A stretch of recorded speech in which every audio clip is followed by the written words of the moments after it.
Damos então aqui início ao comentário com assinatura desta sexta-feira com Bruno de Carvalho, com muitos temas da responsabilidade do autor, como todos os comentários com assinatura na Rádio Estádio, de segunda a sexta-feira, às 9h30 e às 12h30.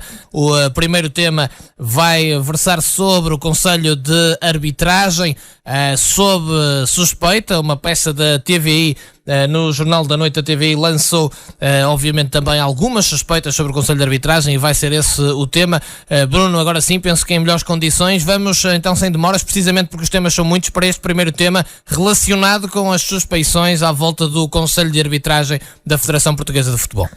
Bem, sobre o Conselho de Arbitragem, a mim custa-me as pessoas se lembrarem das primeiras coisas que fiz quando cheguei ao futebol. Foi uma série de propostas para a modernização e a credibilização do futebol português. E uma parte tinha a ver com a arbitragem. E uma das coisas, e esse documento foi público, não só o Sporting o publicou quase na íntegra, como foi público porque fez a apresentação dessa documentação na Federação, na Liga, no Governo, na UEFA, na FIFA, nos grupos parlamentares, na Assembleia da República. E uma das partes tinha a ver com a arbitragem. E quer nessa proposta, quer nas longas conversas que fui tendo com o Fontanelas Gomes, uma das coisas que sempre disse que eram extremamente importantes para esta modernização, para esta credibilização, tinha a ver com a classificação dos árbitros. Era absolutamente fundamental que os critérios fossem públicos, fossem conhecidos, não só dos árbitros, mas também dos restantes agentes e de toda a população, porque é sempre um assunto que gera temas de conversas acaloradas todas as semanas, a arbitragem, as classificações, e tenho pena de estarmos neste momento ainda com estes assuntos. E tenho pena que depois de tantas conversas com Fontanelas Gomes e de ter tido a anuência de 99% das propostas, o 1% foi o facto do sorteio, apesar de Fontanelas Gomes me ter confidenciado que percebia a argumentação, aceitava a argumentação do sorteio, mas que apenas não podia defender uma coisa que era ao contrário do que ele dizia nos últimos 20 anos. Foi assim a argumentação. A mim custa-me verificar que depois dessas conversas todas não ficou percebido, e depois de terem sido plasmados no próprio programa da Federação, na parte da arbitragem, não foi percebido a importância destes critérios serem conhecidos do público em geral e dos árbitros em particular. E tivemos todos acesso a uma notícia que versa que o Conselho de Arbitragem está sob suspeita de decisão das notas dos árbitros, que começa com a TVI, num acesso a uma ata, a ata número 17 de 18 de julho de 2017, em que o Conselho de Arbitragem da Federação faz referência ao fim do processo de classificação dos árbitros e assistentes. O que é que isto está a originar? Uma série de processos, de recursos de árbitros despromovidos em tribunal. Nesses processos, alguns dirigentes da classe, garantiram que as classificações continuam com critérios bem definidos. Isto foi dito no TAD, isto foi dito no Conselho de Justiça, e neste momento, percebendo-se o que estava escrito nessa ata, há a possibilidade, de facto, esses dirigentes correrem o risco de responder perante a Justiça por falso testemunho. Existe um processo já colocado por um árbitro e apoiado por mais 30, que está a ser investigado no Diabo do Porto, e o Conselho de Arbitragem defende-se dizendo que na época 17-18 os próprios árbitros solicitaram que as avaliações quantitativas de cada jornada não lhes fossem facultados e que teriam todos assinados uma declaração nesse sentido, pelo que passariam apenas a ter acesso à avaliação qualitativa.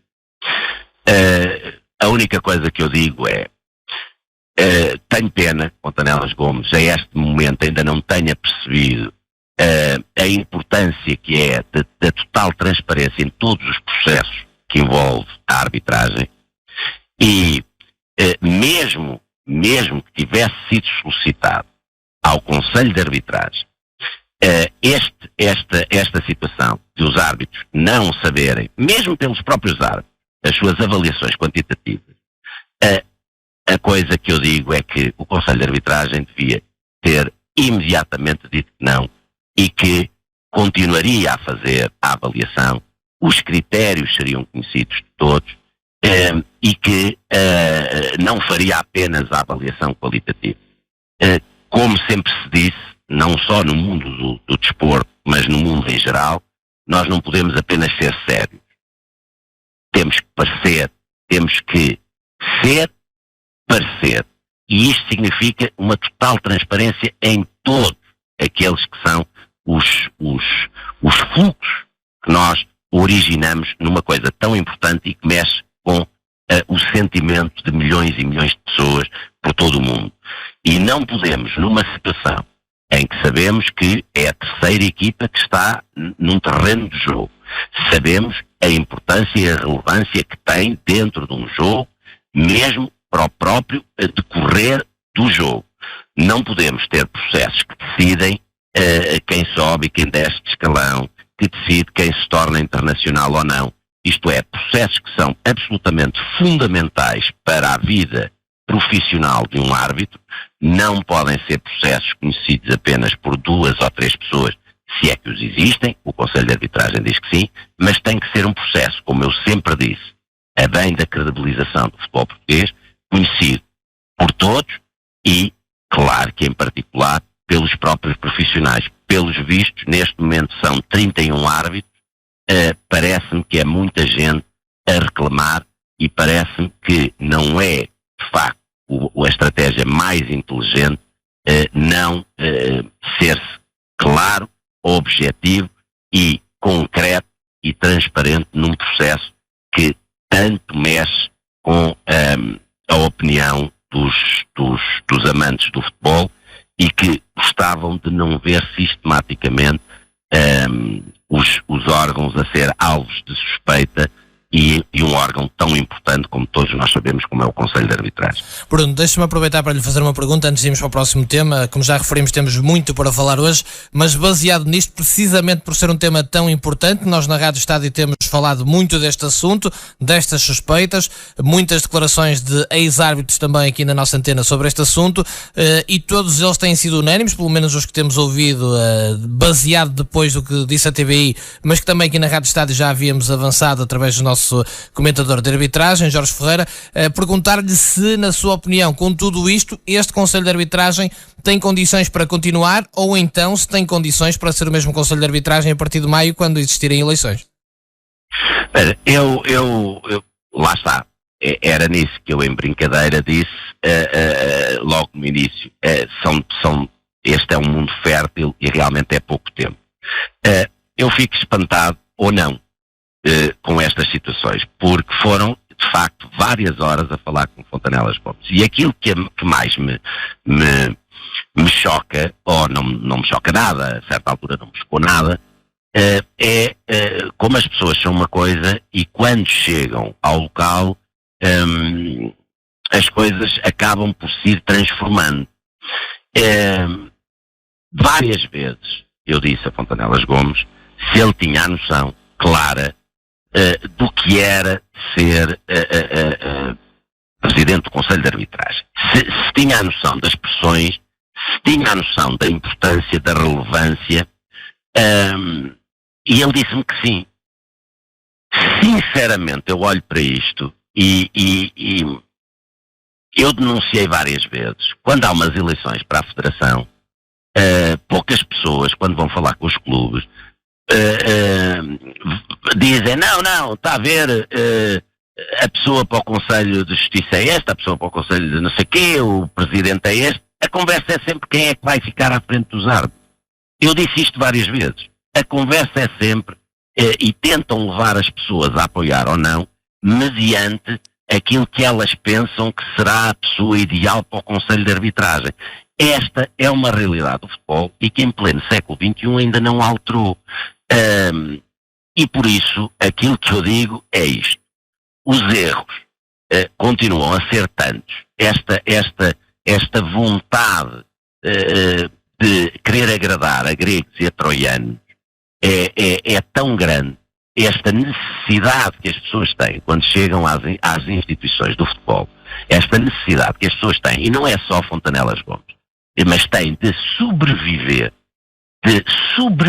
não é viver e fazer aquilo que acreditam, porque isso pode ter maus resultados. É sobreviver, é um jogo de equilíbrios, de pressões.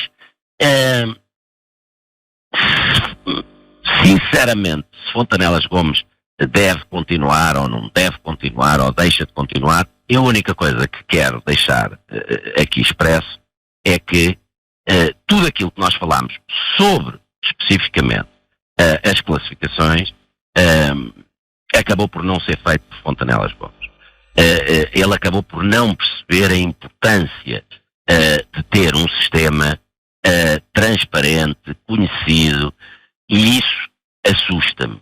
E o seu jogo de sobrevivência assusta-me, porque quando nós vamos fazer alguma coisa, nós temos que fazer aquilo que acreditamos e temos que implementar aquilo que acreditamos e temos que lutar por aquilo que acreditamos.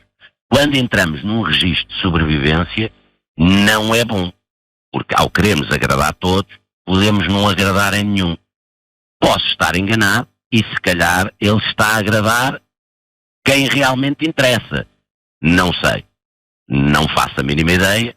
Sei que se ainda estivesse no mundo do futebol, isto seria, aliás, disse-lhe várias vezes, seria uma conversa que eu teria com ele e que mostraria toda aquela que era a minha desilusão perante o que falámos e perante a realidade. Se tem condições para continuar ou não, são as pessoas que neste momento estão no futebol. Eu, sinceramente, preferia que as pessoas que tomam lugares de preponderância no futebol fossem pessoas que tivessem as suas ideias, as pusessem claramente a todos e depois lutassem para realmente modernizar e credibilizar cada vez mais o futebol e não entrassem numa lógica de sobrevivência. Claramente que as pessoas optam por entrar por uma luta pela sobrevivência em vez de fazerem efetivamente aquilo que devia ser feito a bem, mais uma vez, da modernização e da credibilização do futebol português. Bruno, vamos então avançar e vamos falar do futebol português esta semana na Europa. Proponho que comecemos pela Champions, em que o Benfica disse adeus à Liga dos Campeões depois de uma fase de grupos sofrível. Aliás, em 10 anos o Benfica 7 vezes não ultrapassa a fase de grupos, não obstante o discurso de Luís Filipe Vieira, que queria ser grande na Liga dos Campeões e afirmar o Benfica na Liga dos Campeões. Resta ao Benfica agora lutar pela Liga Europa na última jornada, mas até disso pode ficar fora. Veja, eu mais uma vez vou utilizar aquilo que disse várias vezes. Eu acho claramente que a nível europeu os clubes portugueses devem pensar na possibilidade de conquista da Liga Europa.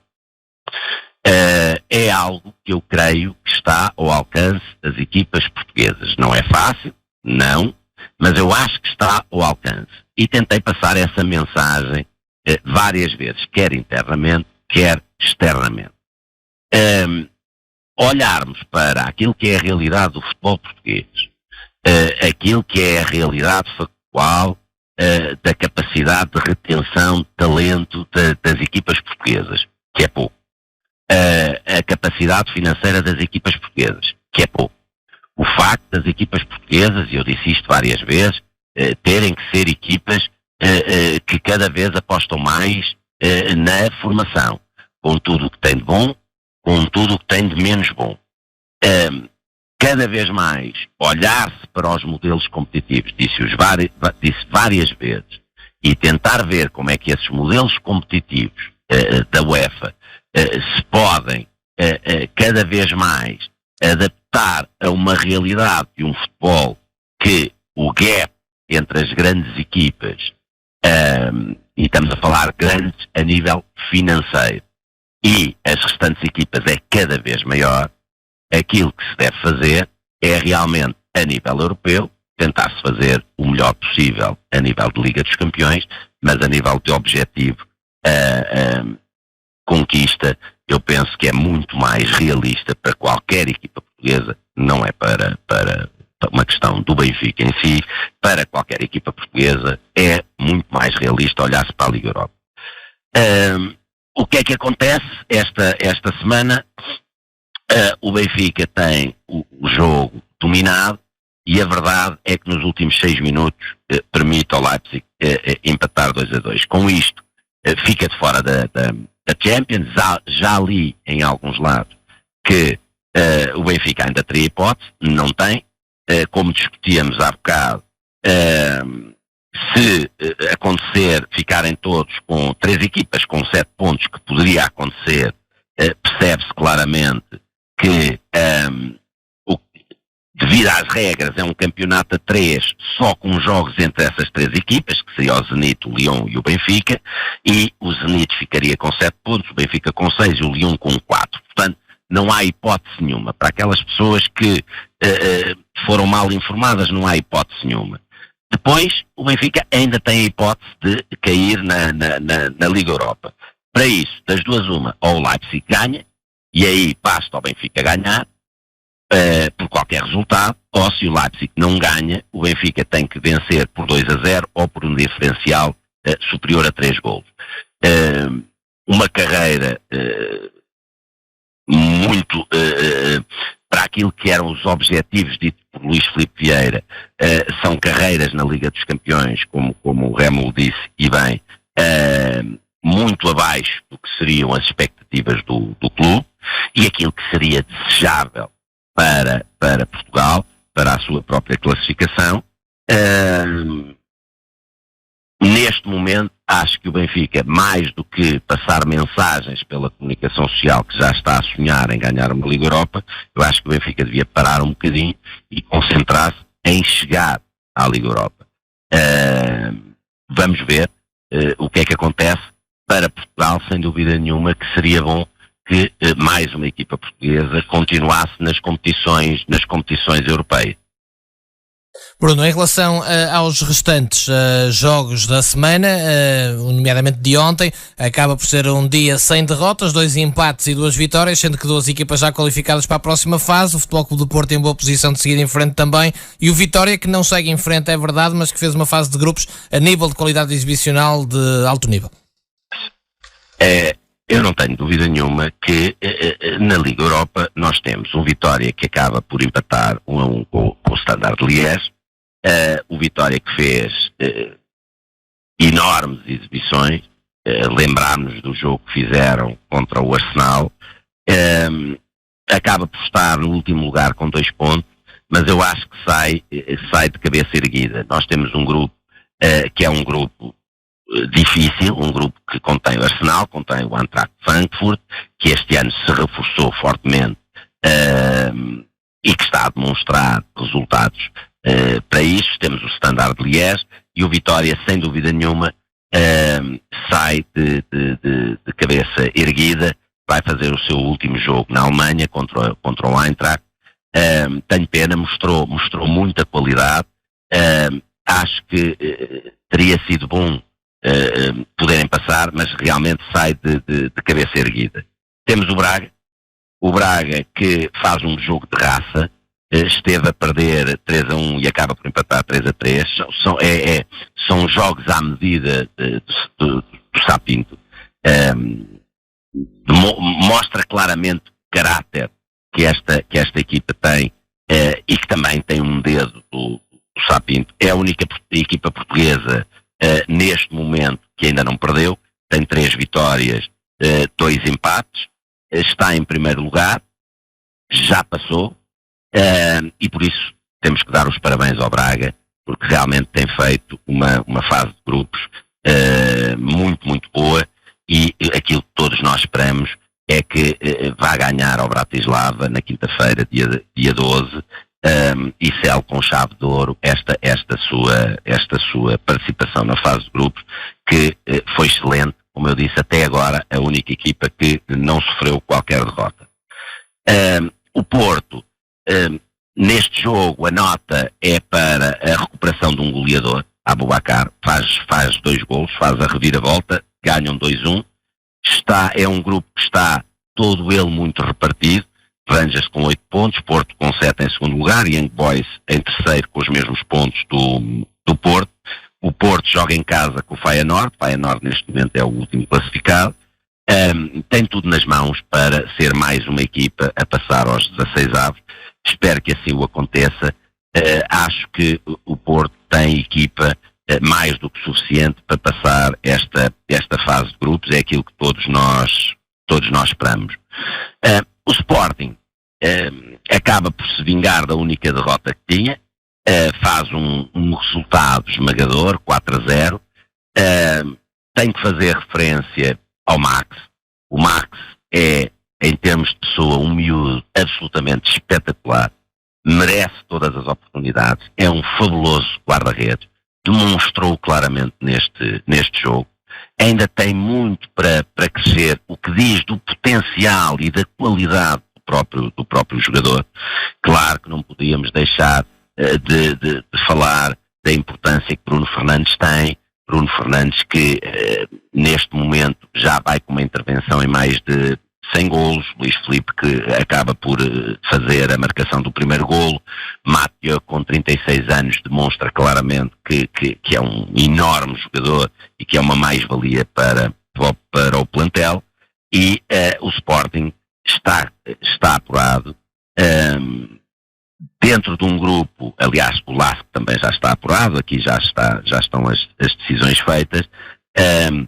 Era um grupo à medida do Sporting, o Sporting não deixou os seus créditos em mãos alheias, passou e esperemos agora que no último jogo consiga vencer também o LASK, independentemente de já ter a sua passagem garantida, mas gostaríamos todos que o Sporting passasse em primeiro lugar e na quinta-feira, dia 12, pudesse ter mais esta vitória. Por isso, neste momento, temos 2 equipas que já estão apuradas. O Porto, com tudo na mão, vai jogar em casa. O Benfica, a ter que fazer algumas contas, mas dentro daquilo que é previsível, se o Leipzig jogar aquilo que é o seu normal, com todas as possibilidades de passar, e um Vitória, como eu já disse, sai de cabeça erguida.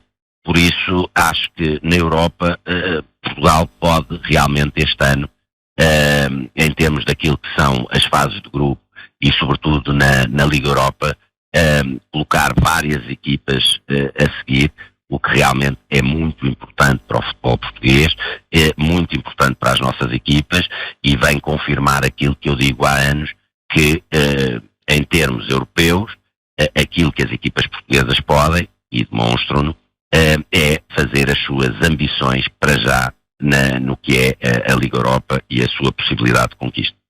Bruno, vamos passar para outro tema.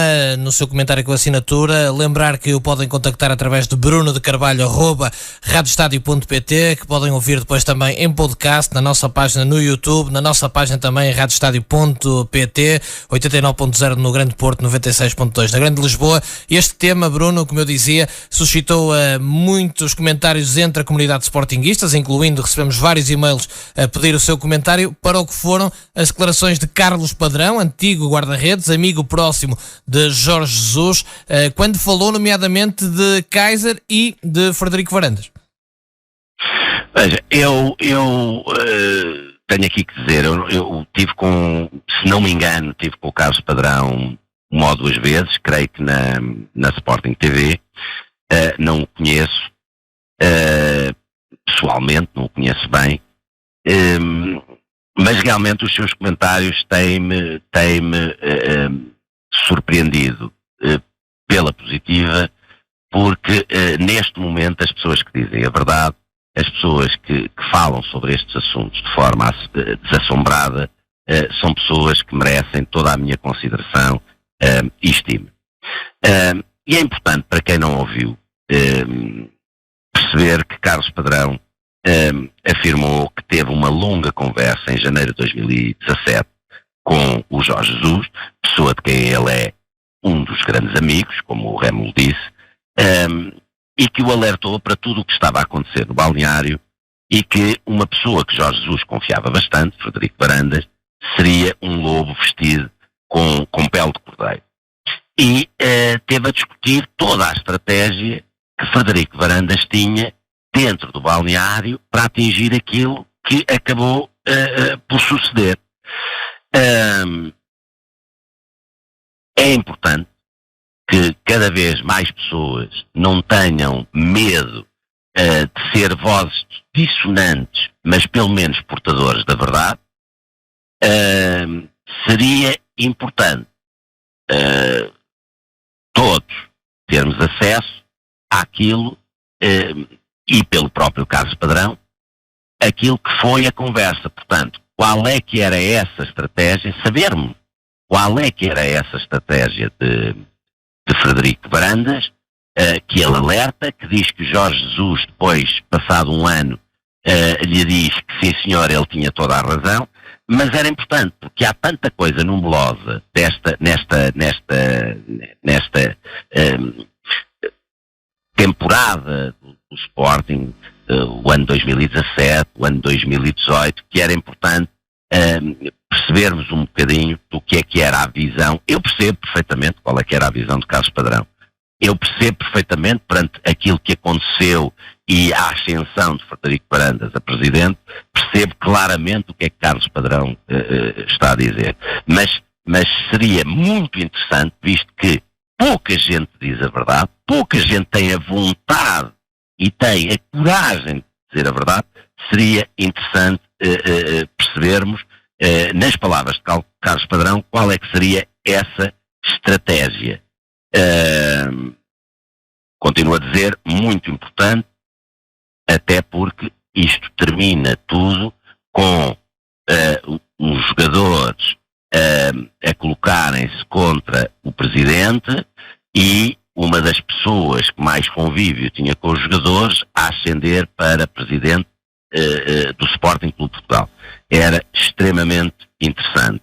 E depois dá outra novidade que eu penso que é muito interessante, que era que quando Luís Filipe Vieira disse que viu a luz, se estava a referir à apresentação de Jorge Jesus no Benfica. Portanto, como nós sabemos, o Jorge Jesus sai do Sporting, vai para o Al Hilal, e o que Carlos Padrão vem dizer é que estava tudo combinado com o Benfica para ele regressar da Arábia Saudita via Madrid e ser apresentado de surpresa no estádio da Luz. Mais uma vez, para aquele período conturbado que o Sporting viveu, um período tão nebuloso que o Sporting viveu, é interessante percebermos que quem viveu este assunto de perto sabe perfeitamente que houve uma estratégia por parte de Frederico Varandas que acaba, uma estratégia ao nível daquilo que era o balneário e de toda a reação do balneário perante a sua direção, sem dúvida nenhuma, e que, afinal, Jorge Jesus, logo após a sua experiência curta na Arábia Saudita, estava programado a aparecer no Benfica como treinador. Acho que isto foram informações muito importantes para vários assuntos, não só para a cultura geral, não só para conhecimentos das pessoas, mas também para poder trazer, e aqui digo eu, alguma luz àquilo que aconteceu no próprio Sporting e o que é que afinal foram as ramificações do que aconteceu no Sporting. Acho que Carlos Padrão está de parabéns, é um homem de coragem, é um homem íntegro, é um homem honesto e, não o conhecendo profundamente, só o tendo visto uma ou duas vezes, mandar-lhe um forte abraço e dizer que neste momento é uma das minhas referências enquanto comentador, enquanto pessoa de coragem, de frontalidade e de factualidade. Foram muito importantes estas duas informações que Carlos Padrão deu, e eu aconselho todas as pessoas que puderem a ver estas declarações e, sobretudo, a perderem 5 minutos a pensar nelas e a pensar em tudo o que aconteceu no Sporting. Bruno, vamos agora falar de Otávio Machado, no seu comentário com assinatura de hoje. Otávio Machado e os monstros de Otávio Machado, como quer catalogar esta parte do seu comentário? Não, muito rápido. Otávio Machado, numa cena ternurenta na televisão, acabou por puxar aquilo que Jorge Jesus tinha acabado de conquistar e dizer qualquer coisa como era isto que queríamos fazer no Sporting, mas que depois veio um monstro. Pronto. Aquilo, houve tanta gente a fazer-me esta pressão que eu vou dar a minha opinião. Ele talvez esteja a referir ao monstro que todas as manhãs infernizava os ouvidos do Jorge Jesus e fazia com que Jorge Jesus, em vez de se preocupar com os treinos ou com o clube, perdesse o seu dia a pensar em teorias de conspiração que esse monstro lhe passava todas as manhãs.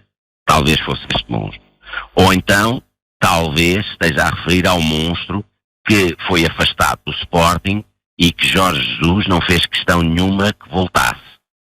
Ou então, pode estar a falar no monstro que permitiu o reencontro de Jorge Jesus com Luís Filipe Vieira, para depois de vários encontros e conversas terem chegado a um acordo que ninguém sabe qual foi. E com esse acordo, aquela coisa espantosa e milagrosa foi o Benfica ter desistido da indenização que queria receber de Jorge Jesus. Portanto, eu creio que Otávio se enganou, pois acho que não foi um monstro que se intrometeu no caminho, mas sim vários monstros. Eu não sei dizer todos os monstros que foram, mas há um que eu tenho a certeza. Um deles era anão, de estrutura e de moral, e bêbado. Isso eu não tenho dúvida nenhuma. Bruno, vamos então agora falar de uma semana para os treinadores portugueses que fica na memória, porque Jorge Jesus vence a Libertadores e o Brasileirão, e o José Mourinho volta ao ativo e à Premier League, ao serviço do Tottenham. Bem, já aqui o tínhamos falado, há várias semanas que eu já tinha dito que Jorge Jesus ia ganhar as Libertadores e que ia ser campeão. O tal efeito que eu chamei o efeito Jorge Jesus na primeira época, e não há dúvida nenhuma que ele acaba por conquistar a Libertadores fazendo a melhor catarse que ele podia ter feito, que foi com golos aos 88 e aos 92 minutos. Portanto, não só consegue ganhar, como consegue ganhar com golos em momentos que acabam por o libertar de alguns fantasmas do passado. Dia seguinte, portanto, as pessoas ainda a comemorarem e, devido à derrota do Palmeiras com o Grêmio, sagram-se campeões. Jorge Jesus, não satisfeito, ganha 4-1 ao Ceará e quebra o recorde de pontos do campeonato em termos do Flamengo. Por isso, dar os parabéns a Jorge Jesus e dizer que há semanas atrás que já tínhamos falado sobre Jorge Jesus, já tínhamos falado sobre quais seriam as conquistas que ele ia inequivocamente ter este ano. Está tudo confirmado. Infelizmente, a última nota sobre Jorge Jesus acabou-se por confirmar aquilo que eu também disse aqui várias vezes no programa, que esperava que ele tivesse a capacidade. E a capacidade tinha a ver com a sua humildade. Bem percebo que as pessoas digam que cada um de nós tem o seu feitio. Não posso deixar de nota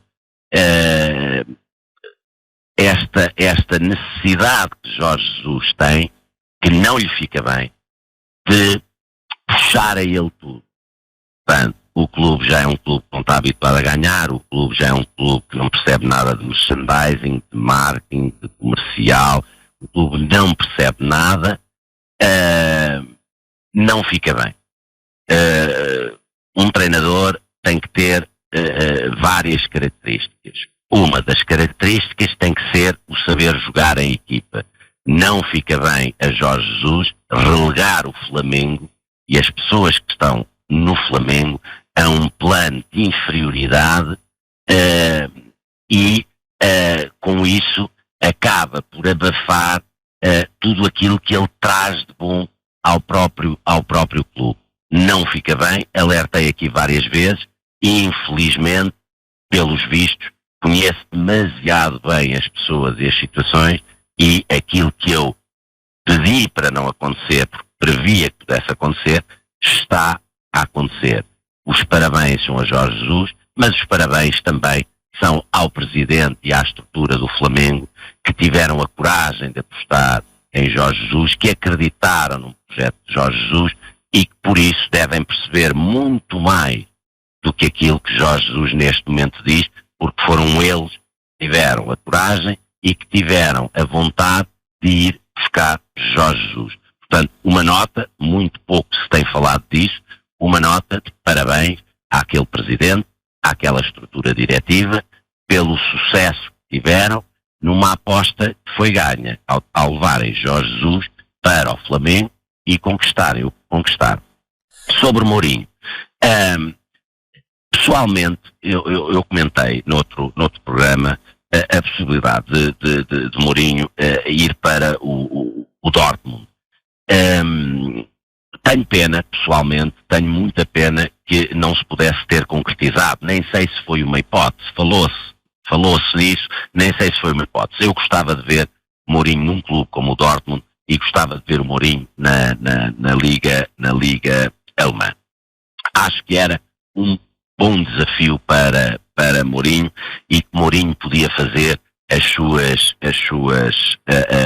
habilidades técnico-táticas num campeonato diferente, num campeonato que é muito exigente e que seria extremamente interessante. Mourinho optou por ir para o melhor campeonato do mundo, o inglês, também o percebo, para o Tottenham.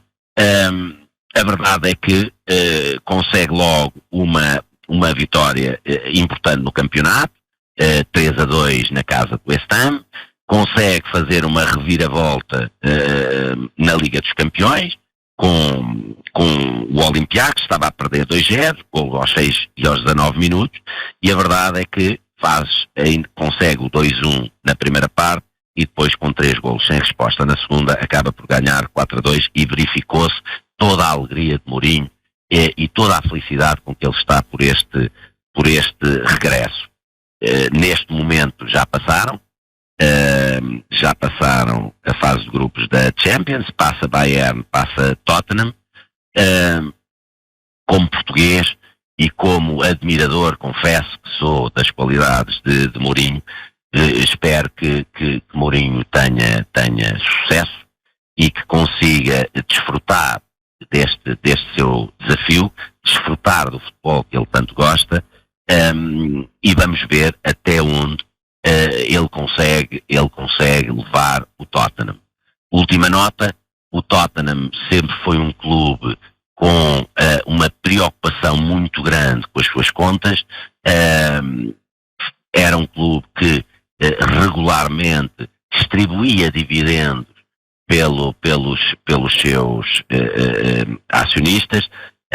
Esperemos que Mourinho consiga fazer esta conciliação de um clube estável e equilibrado financeiro e um clube que possa realmente atingir as suas ambições, porque quando se vai buscar Mourinho, claramente se está a dizer que se quer ganhar tudo. Bruno, vamos então para o que resta do nosso tempo. Temos cerca de 15 minutos até ao fim do comentário com a cintura de hoje. Fazer agora habitual resumo da semana de julgamento do processo de ataque à Academia de Alcochete. Eu vou ser muito rápido. Há aqui um assunto que tem a ver com patrocinadores e o jogo do Sporting. Vou ser muito rápido, até porque infelizmente entronca também em Alcochete. Só para dizer o seguinte: em primeiro lugar, dar os parabéns a esta equipa maravilhosa de judo do Sporting que consegue ser bicampeão da Europa. Os parabéns ao Sporting, os parabéns a Pedro Soares e os parabéns a todos os atletas, e posso dar especificamente na pessoa do campeoníssimo Jorge Fonseca, porque realmente tem demonstrado que vale a pena o Sporting continuar a ser um clube eclético, um clube que apoia as suas modalidades. E sobre isto eu só queria dizer o seguinte: quando se dá a Alcochete o patrocinador principal do judo, que se chama Iguarivários, fez logo um comunicado e o seu presidente, Alexandre Cavalieri, até pediu desculpa por ter feito parte da comissão de honra da minha candidatura. Num comunicado que foi público, diziam que se iam desvincular do Sporting, uma vez que não existiam condições para continuar ligados a uma imagem de violência, escândalos e incongruências. Ora, todos nós pudemos verificar nesta última semana aquilo que tem sido apelidado pela comunicação social como o caso do Pernil, o caso Mário Lino. O que é o caso do Pernil e o caso Mário Lino? Estamos a falar de uma investigação e uma possibilidade de estarmos perante um crime de branqueamento de capitais e de fraude fiscal no valor, se não me engano, de cerca de 7 milhões, da empresa Iguarivário, onde Mário Lino, ex-ministro das Obras Públicas, se não me engano, de Sócrates, era o presidente não executivo do Conselho de Administração. Portanto, uma ligação logo da Iguarivários ao mundo da política e, neste caso, ao PS, através de Mário Lino, que até há muito pouco tempo foi presidente não executivo do Conselho de Administração, mas que teve mais pessoas. Teve, por exemplo, na sua administração, Manuel Mendes Brandão. Estamos a falar de um amigo de Paulo Portas e que foi o seu chefe de gabinete do Ministério da Justiça. Portanto, ligações ao CDS. Bem, desde que foi convidado Mário Lino para ser presidente desta empresa, a Iguarivários tornou-se numa empresa que ia muito em comitivas por todo o mundo com o setor político.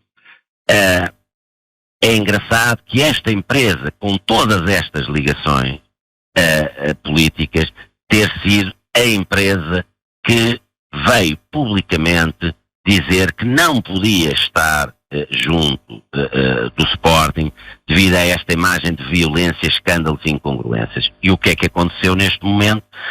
No âmbito da Operação Nabidá, foram realizadas 10 buscas domiciliárias e não domiciliárias, sendo o principal alvo de investigação, pasme-se, o líder da Iguarivários, Alexandre Cavalieri. E pasme-se ainda mais que Alexandre Cavalieri foi detido. E foi detido por posse ilegal de uma pistola metralhadora. Ia ser para a caça, com certeza absoluta, porque todos sabemos que os amantes de caça gostam de pistolas metralhadoras. Dizem fontes próximas de Alexandre Cavalieri que, quando foi preso, quando foi detido, questionados por uma pessoa da sua família sobre como é que era ter lançado um livro sobre o seu percurso profissional que se chama A História do Sucesso, se encontrar detido. Diz essa fonte próxima que ele terá respondido que era chato. Bruno, vamos então agora para o tema que eu tinha referido há pouco e agora sim, com cerca de 10 minutos para falarmos do resumo da semana. Alcochete. Então, vamos ver muito rapidamente porque é importante. Ponto número 1 que eu quero falar. Volumes de processos trocados, dias trocados, autos de notícia que não se sabe quando é que foram assinados, um auto de libertação que coloca todos, que está no processo, coloca todos em liberdade e depois, passado 4 horas, portanto, estavam eles todos em liberdade suposta, portanto, estavam detidos ilegalmente, algo aconteceu e mantiveram-se presos. Como eu disse aqui, foi dito na fase de instrução pela advogada Sandra que tinha havido um telefonema das mais altas instâncias para se alterar a situação e não se deixar libertar ninguém e mantê-los presos. A verdade o que é que se percebeu com tudo isto? É que dia 15, dia 16 e 17 foram uma confusão. Trocaram-se os volumes, trocaram-se os dias, libertaram-se as pessoas e deixaram-se as presas na mesma. Infelizmente, tudo isto pode originar um problema gravíssimo no processo e, infelizmente também, o coronel que assinou estas ordens de libertação, pasme-se, não se foi ainda ao tribunal, digo ainda porque há esperança que vá, e ir explicar como é que assinou, estamos a falar de um coronel, portanto, como é que esse coronel assinou a ordem de libertação de todas as pessoas e que ordem superior a um coronel é que houve para que, afinal, esses autos de libertação não terem dado efeito à libertação e à apresentação dos arguidos no dia a seguir ao Ministério Público, teria sido normal. Esse coronel ainda não foi para poder, de uma vez por todas, desvendar porque é que assinou a auto-libertação, porque é que tiveram 4 horas, e o que é que 4 horas ilegalmente presos, e o que é que realmente aconteceu. Portanto, 15, 16 e 17, um atropelo a tudo o que devia ser o processo, a investigação, um atropelo geral. 2, não havia nenhuma mensagem que me comprometesse. Por isso, eu tenho logo daqui uma dúvida e que vou querer tirar durante este julgamento, que é como é que apareci no processo. Foi só da cabeça do Ministério Público? Ou foi algum ou alguns jogadores, algum ou alguns funcionários ou colaboradores, algum ou alguns elementos da equipa técnica, quem deu origem, de facto, à minha inclusão? E isto para mim é muito importante porque, quando tudo isto terminar, eu não vou apenas fazer um processo, a não ser que perceba que isto foi só da cabeça do Ministério Público, porque se não foi só, eu não vou fazer só um processo ao Estado. Eu vou fazer também um processo a quem tiver originado a minha entrada à martelada neste processo. Portanto, vou estar muito atento ao tudo o que é dito, porque garantidamente que vou penalizar juridicamente, vou colocar em tribunal, não só o Estado, mas também chegar à conclusão que alguém, com as suas palavras, com os seus depoimentos, me colocou à martelada. Eu não consigo perceber ainda ao dia de hoje o que é que estou a fazer no processo. Não consigo perceber e fico triste não conseguir perceber e de perceber que tudo foi um atropelo, como eu já disse aqui várias vezes. Terceiro, falar do local. Bem, no processo está uma foto a uma fivela. Vi essa foto pela primeira vez nesta semana. A minha pergunta sobre essa fivela. Viram as minhas perguntas? Viram impressões digitais? Não tenho resposta. Conseguiram aferir sem qualquer dúvida que aquela tinha sido usada para bater em alguém? Não consegui obter a resposta. Depois, pelos testemunhos, uns viram sangue, outros não viram sangue.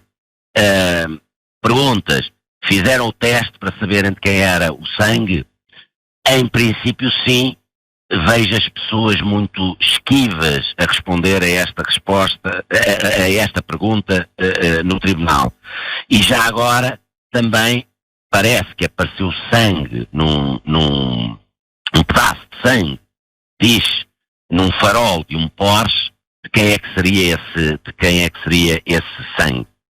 Bem, sobre o local também, o que é que se percebe? Ninguém viu nenhuma porta arrombada. Portanto, não havia portas arrombadas. Questão, daquela porta de vidro dupla que se vê no filme, que é conhecido de toda a gente, para se chegar ao balneário havia mais 2 portas de vidro com ativação por cartão. Isto é, desde a rua que se vê até ao balneário havia 3 portas com acesso por cartão. A porta dupla de vidros e mais 2 portas. Portanto, eles tinham que passar por 3 portas com acesso por cartão. E a minha pergunta é: quem abriu as portas? Quem abriu as portas?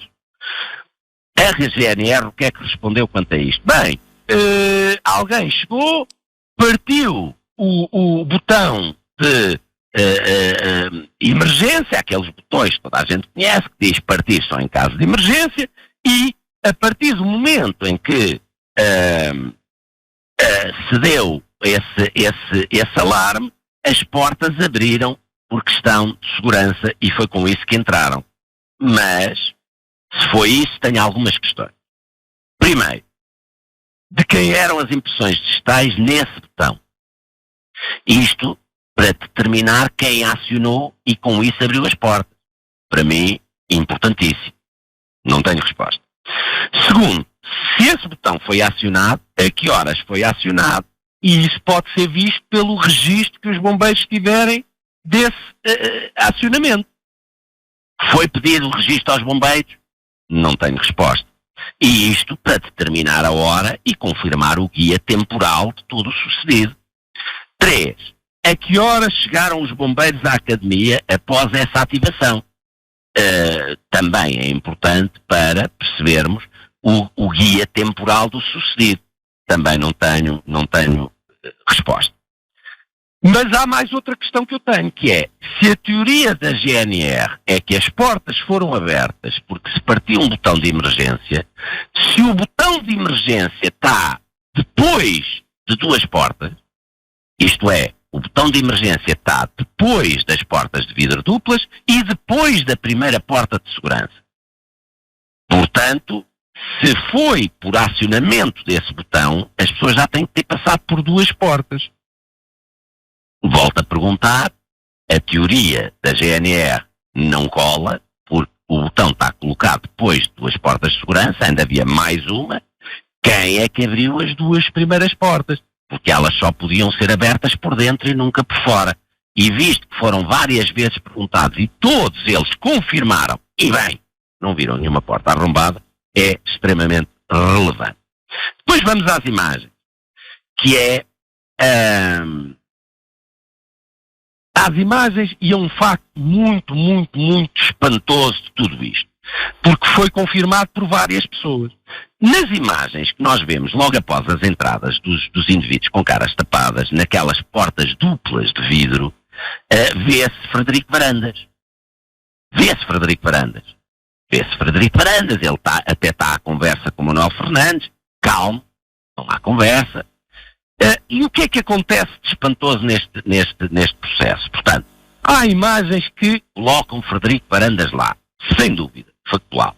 Mas foi dito pelos vários GNRs que não viram lá Varandas nenhum e que os jogadores se queixaram de falta de cuidados médicos. Portanto, eu pergunto, para onde foi o Frederico Varandas e como é que é possível o responsável médico se ausentar depois de algo que do que aconteceu? Não percebo para onde foi e não percebo como é que, sendo o responsável médico, se pode ausentar e não dar o apoio médico aos jogadores numa situação que foi classificada quase de calamidade. Não percebo. Câmaras de vigilância. Bem, a maior confusão que eu já ouvi na minha vida.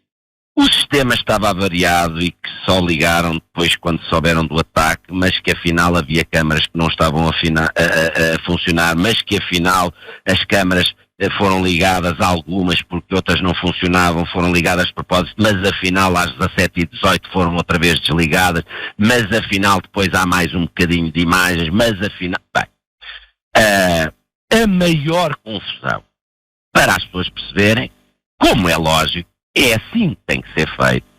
Foi pedido pela minha defesa que houvessem as imagens disponíveis de todo o dia. Era importante percebermos todos o que é que toda a gente que estava na academia fez durante o dia todo, fez quando receberam a informação, o que é que aconteceu depois, as reações. É assim que se faz uma investigação. Não. As imagens, afinal, estava tudo desligado e depois, afinal, foi ligado, mas depois foi desligado outra vez às 17h18, mas depois a GNR chegou e disseram que não lhes davam as imagens, que não tinham acesso às imagens. A GNR diz que ficou suspeita que poderiam estar a manipular ou não as imagens, então que imediatamente mandou também não conhecia este facto, porque parece que as imagens também podiam ser acedidas pelo estádio de Alvalade. Para mim, uma novidade, sim senhora, tudo muito bem. Portanto, que mandaram imediatamente uns técnicos para o estádio de Alvalade e que só tiveram acesso às imagens às 5 da manhã. Portanto, quase 10 horas depois. Para além de tudo isto, que é estranho, eu pergunto, o que é que aconteceu nessas 10 horas? O que é que aconteceu, de facto? O que é que estiveram nessas 10 horas a fazer os técnicos da GNR? Não sei. Estiveram sempre juntos. Pronto, estiveram sempre juntos ao sistema de CCTV? Não sei. É garantido que não existiu nenhuma manipulação ou escolha de imagens que receberam? Ninguém sabe.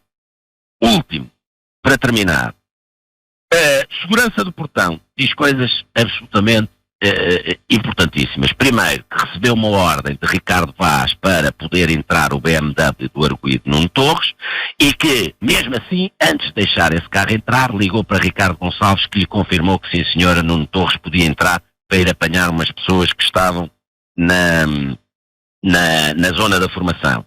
Por último, também diz que Ricardo Gonçalves lhe disse que era para mandar para trás o carro da GNR. Portanto, acontece uma situação destas e aquilo que o responsável da segurança diz ao segurança que estava na porta era para mandar para trás o carro da GNR. Últimas notas, muito curtas. Primeiro, sobre Pedro Silveira e Diogo Amaral. Eu já falei sobre estas duas figuras neste programa. Um dos coordenadores a ser perguntado porque é que não foi investigado Pedro Silveira, que era concorrente da lista da direção de Frederico Varandas, e Diogo Amaral, elemento da Comissão Nacional do PS e um dos elementos de maior apoio a Frederico Varandas, foi-lhe perguntado a um dos coordenadores porque é que eles não foram investigados. Respostas dos dois coordenadores. Um dos coordenadores diz assim: não houve drama absolutamente nenhum, só investigámos os que entraram na academia. Diz o segundo coordenador: não, isso foi uma decisão do Ministério Público. Última nota, que também vai entroncar nas decisões do Ministério Público. Portanto, chegamos à conclusão que um coordenador diz que eles não foram investigados. Muito rápido. Telefonemas de William Carvalho para o arguido Elton Camará foram descritos e apelidados de estranhos pela equipa da GNR, porque isto foi uma nota que eu finalmente percebi. Foram descritos como estranhos pela equipa da GNR que fez a análise dos telefones e foram colocados no apenso E35. Qual é que foi o drama? O Ministério Público decidiu não dar vários apensos à equipa que produziu o relatório final da investigação. Um dos apensos, creio que foram 11 apensos que não foram dados a essa equipa de relatório final da investigação. Um dos apensos era este E35. O que é que significa? Significa que a equipa que analisou os telemóveis, uma das provas fundamentais, dizem, de todo este processo, colocou lá que William Carvalho tinha ligado várias vezes para Elton Camará e apelidou de estranho. O Ministério Público guardou este apenso e não deu conhecimento deste e de outros apensos à equipa que produziu o relatório final da investigação. Pura decisão do Ministério Público. Portanto, cada vez mais percebe porque é que eu digo, e irei dizer até aos finais dos meus dias, que justiça e julgamento de Alcochete não combinam na mesma frase. E o Ministério Público está a ser cada vez mais colocado a nu qual foi a estratégia e a forma que, para eles, arranjaram para denegrir, linchar e quase executar um ser humano na praça pública. Fui eu, e cada vez mais percebe, foi propositado e por decisões do próprio Ministério da Justiça. Vamos ver o que é que vai dar as próximas semanas. Muito bem, Bruno, ficamos por aqui. Um abraço, até para a semana. Um abraço, muito obrigado. Foi o comentário com a assinatura de Bruno de Carvalho na Rádio Estádio.